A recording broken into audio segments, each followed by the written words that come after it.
Enzorecto, kalaban ang katiwalian at kasinungalingan, kakampi sa katotohanan at kabutihan.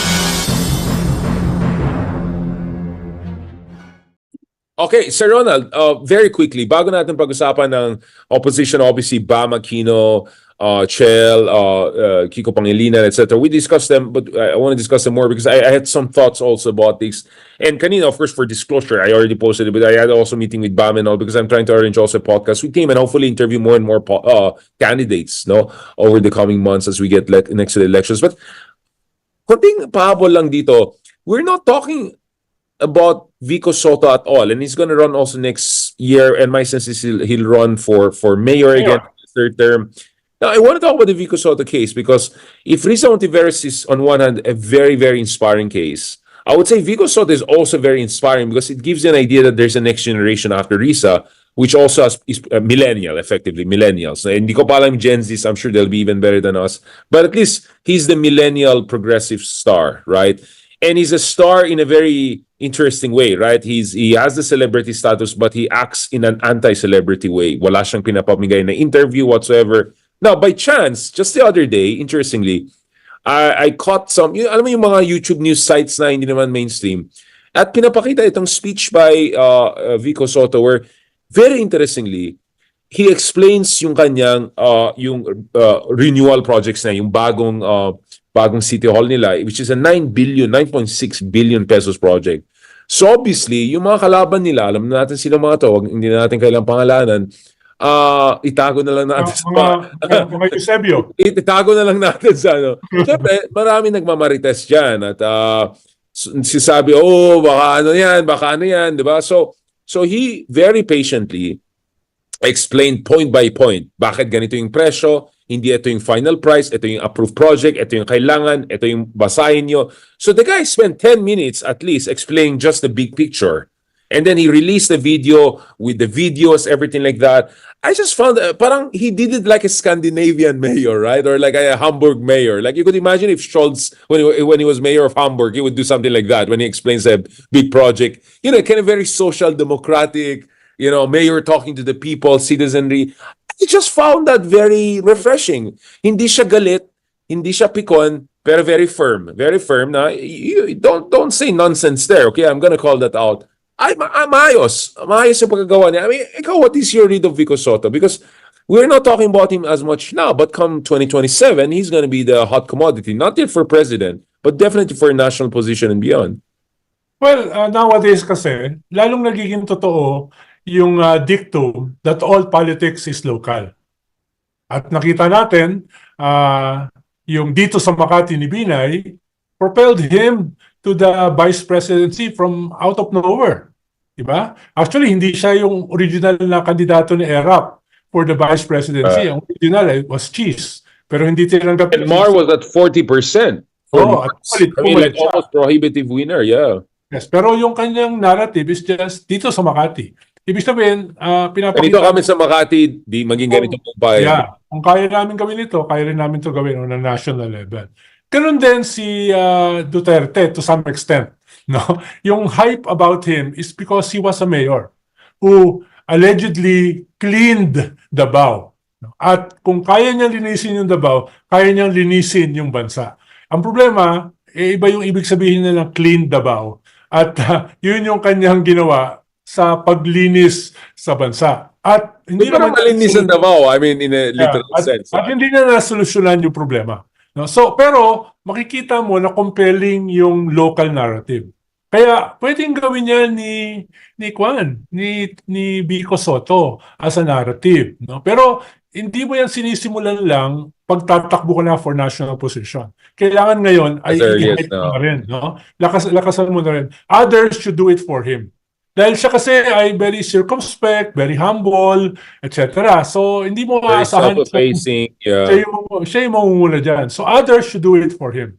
Knowing na hindi naman sapat na tahimik ka lang. Hindi naman sapat na doon lang sa mga marginal na mga social media kalalabas. Kailangan mag-mainstream ka rin. Kailangan podcast na R&R. At kailangan maging brand. Diba? Maging brand siya, maging household brand siya. Yung Vico Sotto brand. Ano bang peg niyan? kumbaga, pag naisip ng tao si Vico Sotto, lalabas yung peg na yon. Parang Vicky Bello ka ng... Oo. Parang kang dapat Vicky Bello, meron ka rin Oo. branding, di ba? Oo. Parang Vicky Bello, may brand. Pag pinaisip mo si Vicky Bello, naisip mo yung kanyang brand. So, kailangan din, may ganun din si Vico Sotto. No? Oo, Pero mag-collect lang sila ng mga videos. panahon ngayon ng mga local na nagiging national. No? Kaya nga, very compelling din yung narrative ni Mayor Magalong. Di ba? Very compelling. And by the way, the two are working together from what I understand. Yes. Part of the same movement. There'll be an event soon, by the way. I'm sure you're also aware. So yeah, of course, Mayor Magalong, also a friend of ours. Yeah, so the two are working together because I think they both understand they're on the same boat, right? Yeah. So, maraming mga local na mag-aspire for national using what did they do well or good on the local level. And just rewind a little bit and then we'll fast forward. Ako ang basa ko talaga, had Biden, had Binay not attended those debates, especially yung first debate na, especially yung TV5 debate, even more than the GMA debate, no?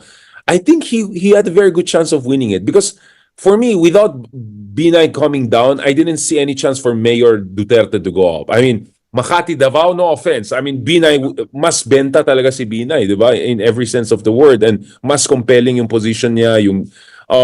So I think really the collapse of Binay was really the most decisive factor for the victory of Rodrigo Duterte, di ba? Kasi siya yung parang backup mayor plan di ba? I mean, the real mayor president plan was Binay, even though he was coming as a vice president. What do you read about that? I mean, there are many factors that explain Duterte's victory, but for me, the fall of Binay was really a big element. I think the biggest element, if ever, yeah.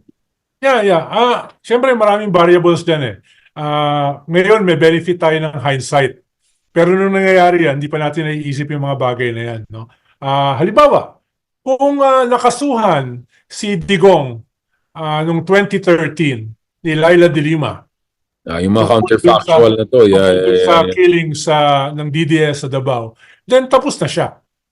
Kaso may mga unseen hand na kumilos at hindi natuloy yung kaso na yan. Kaya galit na galit si Digong. Kasalanan nyo yan admin nyo yan Kaya galit na galit. Bakit nyo hindi yan? Pero yung tumugi sa kanya si Laila. Admin namin, di ba? Pero may mga nangyari kaya hindi natuloy. No? Pero kung natuloy yun, baka iba yung narrative ngayon. Halimbawa, kung hindi na investigahan si Binay dun sa kanyang farm, yung kanyang mga hogs na naka-aircon, no? Yung yun yung original na lumaki sa farm. Yung green building na parking building ng kanyang anak sa Makati na there's nothing green about that except the paint possibly, no? Napaka-overpriced ng mga gamit sa Makati Hospital, di ba? So kung hindi nangyari yun, baka unstoppable si Binay even with the Digong running, no? So yun yung tapos pero Ronald, kasalanan namin yan kasi kami nag-expose yan. I mean, Philippine Daily Inquirer, when I say kami, I mean, it was front page of Philippine Daily Inquirer. How many months? I mean, how many months? Yeah. Tapos kung hindi nawala yung narrative ni Grace po, yung foundling narrative na very compelling going into the campaign, no? Which ginagaya ni Go, di ba? If you look at Mayor Go's game, parang gusto niyo mag-Grace effect, di ba? Clearly, apples and oranges yun, no? Magkaiba yun. Pero, very compelling yun. Pero nagulat ako, at the start of the campaign, nawala yung founding narrative. And she began to sound like a traditional politician. Di ba? So, nawala yung pagiging sariwa ni Grace po. Nawala yung very compelling narrative as a foundling. Nawala yung FPJ mystic. At napunta na during the debate yung mga usual na sagot ng mga politiko. So maraming mga variables na looking back, kung hindi nagbago, pwedeng si Binay, pwedeng hindi si Digong, pwedeng si Grace po, di ba? Yun yung huwag natin kalimutan, number 2 si Mar. He got more than 10 million votes. Ibig sabihin, pero ang baba ng second preference niya. He wasn't second preference. Parang he beat already his Yes, but he wasn't a pushover. no? He was not. No, he was not. Dahil Yeah. number 2 siya eh. Si Binay, 5 million yata. Tapos si Grace po, bumaba na talaga, no?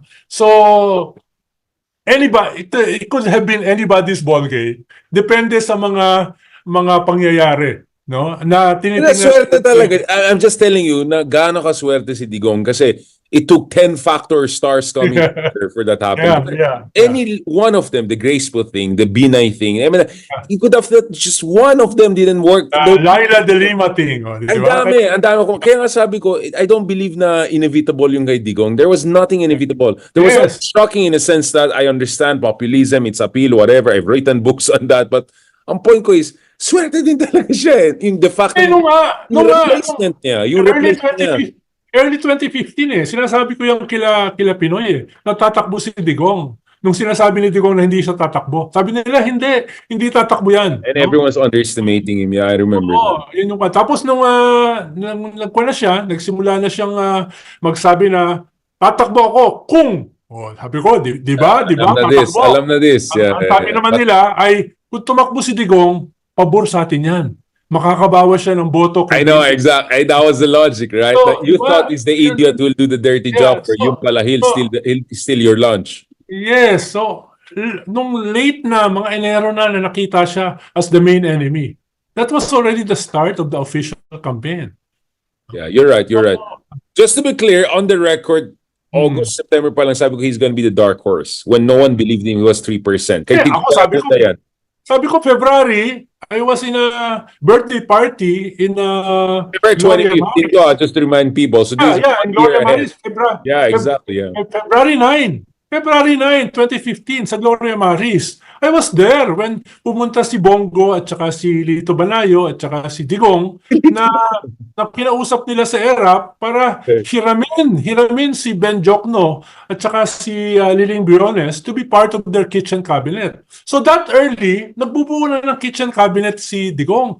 Habang everybody thought hindi siya tatakbo dahil yun ang sinasabi niya. No? I think, Ronald, the fact na meron I felt like a voice in the wilderness. Walang naniniwala sa akin. Dapat tayong friends nun. Dapat nun tayo may R&R. Imagine kung may R&R tayo nun. Tayong dalawa yung nag-warning about Digong. No, I think because we're steeped in... I even have a picture of that meeting.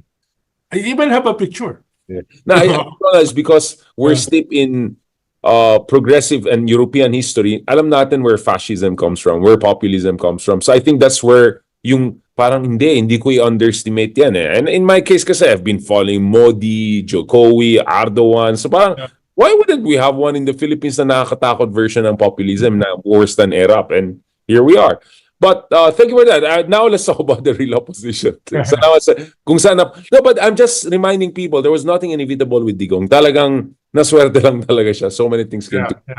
Kaya dapat sana hindi ulitin. Kaya dapat matuto natin yung lessons. Yeah.